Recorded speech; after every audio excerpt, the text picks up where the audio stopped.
Breaking news. Phone tapping కేసులో మాజీ మంత్రి BRS MLA Harish Rao SIT విచారణ కొనసాగుతుంది. దాదాపు 3 గంటలుగా సిట్ టీం ఆయనను ప్రశ్నిస్తుంది. ప్రస్తుతం సిట్ బృందంలోని ఎస్పీ రవీందర్ రెడ్డి, ఏసీపీ వెంకటగిరి, మరో ఏసీపీ శ్రీధర్ ఆయనను విచారణ చేస్తున్నారు. సాయంత్రం వరకు విచారణ కొనసాగే అవకాశం ఉంది.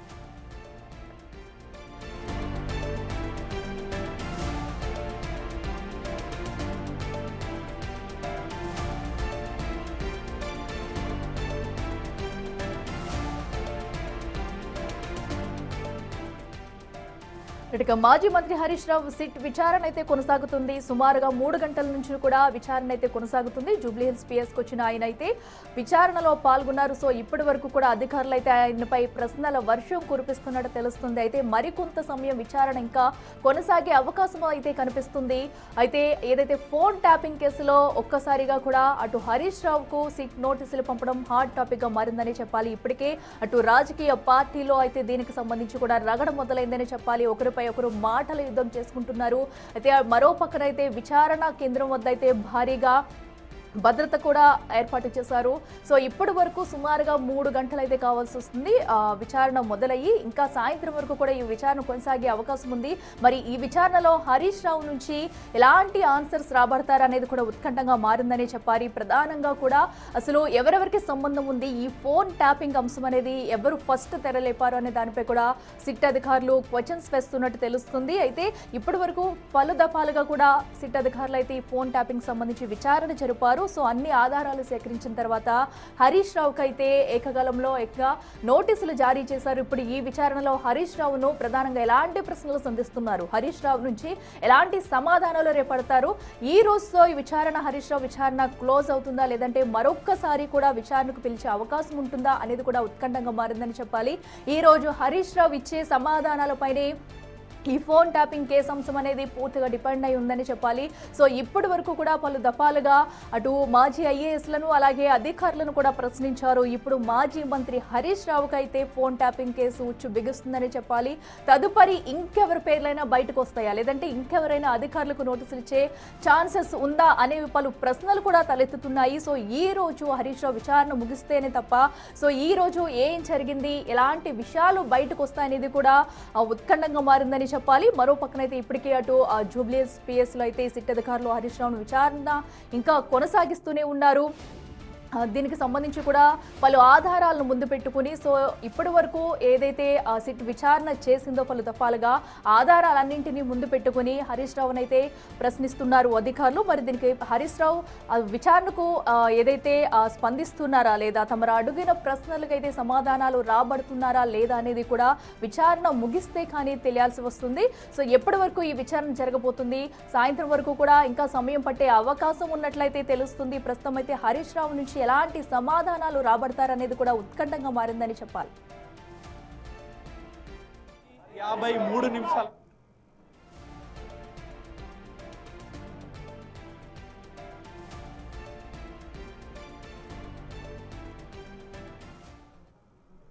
ఇక సుమారుగా 3 గంటల నుంచి కూడా అటు హరీష్ రావు విచారణ అయితే ఇంకా కొనసాగుతూనే ఉంది. సో ఇప్పటికే పలు ప్రశ్నలు అయితే హరీష్ రావును సంధిస్తున్నారు సిట్ అధికారులు. ఇక మరింత సమాచారం మా ప్రతినిధి సురేష్ లైవ్ లో అందిస్తారు.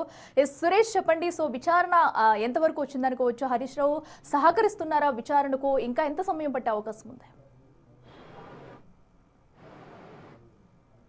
అంటే హరీష్ రావు 11 గంటలకి జూబ్లీహిల్స్ పోలీస్ స్టేషన్ చేరుకోగానే సిట్ అధికారులు ఆయనని 2వ అంతస్తుకు తీసుకెళ్లి అక్కడ విచారిస్తున్నారు. ప్రస్తుతం ఇంకా విచారణ కొనసాగుతుంది. మరి కాసేపట్లోనే ఆయనకు భోజన విరామం ఇచ్చి ఆయన ఇంటి నుంచి భోజనం వచ్చింది కాబట్టి లంచ్ చేసిన తర్వాత మరొకసారి విచారించబోతున్నట్టు తెలుస్తుంది. అయితే 3 గంటల పాటు హరీష్ రావుని కీలక సమాచారం కోసం విచారించారు. అందులో ప్రభాకర్ రావుతో ఉన్న సంబంధాలు ఏంటి, తరచూ ప్రభాకర్ రావు ఫోన్ చేయడం, హరీష్ రావుని కలవడం, ఏ పర్పస్లో కలిశారు, అసలు ప్రభాకర్ రావుకి మీకు మధ్య ఉన్న సంబంధాలు ఏంటి, వాటికి సంబంధించిన పూర్తి వివరాలను కూడా హరీష్ రావుని ప్రశ్నించినట్టు తెలుస్తుంది.